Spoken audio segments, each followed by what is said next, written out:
Shalom, mari kita semakin mengenal suara Gembala Agung kita, Yesus Kristus Tuhan. Lewat setiap pesan yang disampaikan, mari kita bersama belajar untuk menjadi domba-domba yang taat dan berkenan di hadapannya. Shalom saudara, jumpa lagi dalam program acara Hati Gembala. Pada pagi hari ini saya akan bacakan firman Tuhan yang diambil dari Mazmur pasal yang ke-51 ayat yang ke-17.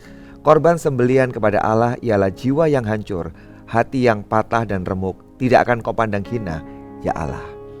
Saudara sekalian, ada sebuah seni menempel keramik yang pecah atau mangkok yang pecah di negara Jepang. Seni itu disebut dengan kintsugi. Sebelum seni ini ditemukan, setiap kali ada mangkok atau tembikar atau piring yang pecah, maka barang itu akan dibuang sebab tidak berguna lagi. Tapi sejak seni ini ditemukan, hari itu piring atau mangkok yang pecah ini ditempel kembali.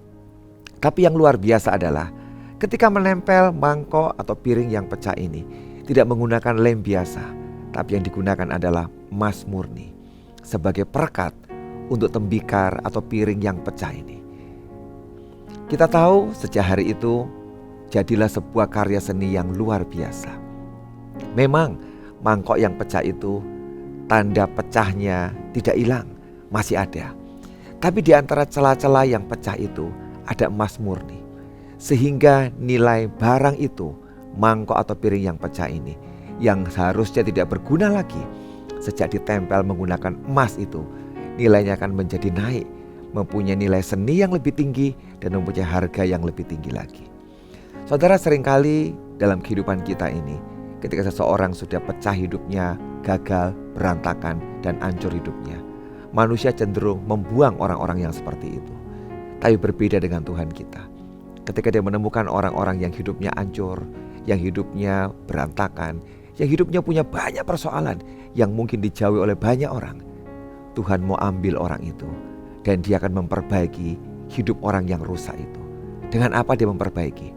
Dia berikan kemuliaannya dalam hidup orang itu, sehingga orang itu yang dulunya disingkirkan, dijauhi, dan tidak berguna, sejak hari itu Tuhan menyentuh dia. Hidup orang itu menjadi sangat berguna buat kerajaan surga.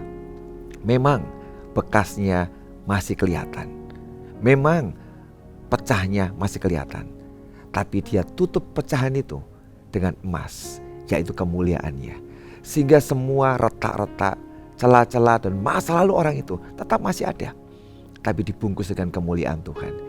Dan orang akan berkata, orang ini hebat, hidupnya berubah dari hidup yang rusak, yang berantakan, diubah menjadi hidup yang berarti, hidup yang sangat mahal dan berguna bagi kerajaan surga. Kita bersyukur punya Yesus Tuhan yang bisa mengubah kita dan membawa kita dari hidup dan masa lalu yang jelek, yang buruk, yang berantakan, dan punya masa depan yang penuh harapan dan dipakai dengan luar biasa. Saya berdoa renungan pada hari ini menjadi berkat buat kita, bersemangat, dan kita tahu kita punya masa depan yang luar biasa. Tuhan Yesus memberkati.